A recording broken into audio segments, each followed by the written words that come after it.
নমস্কার, মৌবনী ক্রিয়েশনের তরফ থেকে আমি মৌ চলে এসেছি আজকে একটা তসর নিয়ে।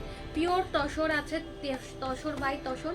তার মধ্যে পুরো এইভাবে পুরো আঁচলটাকে গুজরাটি স্টিচ দিয়ে সাজানো হয়েছে। অফ হোয়াইট বা গোল্ডেন কালারের মধ্যে পুরো আঁচলটা যাবে, তার মধ্যে পুরো গুজরাটি দিয়ে মাইকা দিয়ে আঁচলটাকে এরকম সুন্দর করে পুরো সাজানো হয়েছে। এইভাবে যাবে হচ্ছে পুরো শাড়িটার আঁচলটা, সঙ্গে হচ্ছে থাকবে এরকম সুন্দর করে বর্ডারের কাজ। এটা হচ্ছে আপার এবং লোয়ার বর্ডারটা এরকম সুন্দর করে থাকবে, ভিতরে থাকবে একটা করে ফুটা। আর পুরো শাড়িটা কিন্তু প্রথমে এই যে টাই অ্যান্ড ডাই করে পুরো জিনিসটাকে কিন্তু আগে এরকমভাবে ব্যান্ডেজ করা হয়েছে, দেন গিয়ে কিন্তু এই গুজরাটি স্টিচের কাজটা করা হয়েছে। ফিউশন কাজের এই শাড়িগুলো পিওর তসরের মধ্যে। এবং এই শাড়িটার ব্লাউজ পিস হচ্ছে থাকবে হচ্ছে এটা থাকবে হচ্ছে সুন্দর করে ব্লাউজ পিসটা করা রয়েছে, খুব simple and slit blouse piece. শাড়িটা নিতে হলে আমাদের বুকিং নাম্বারে বুকিং করে ফেলুন চটপট। নমস্কার।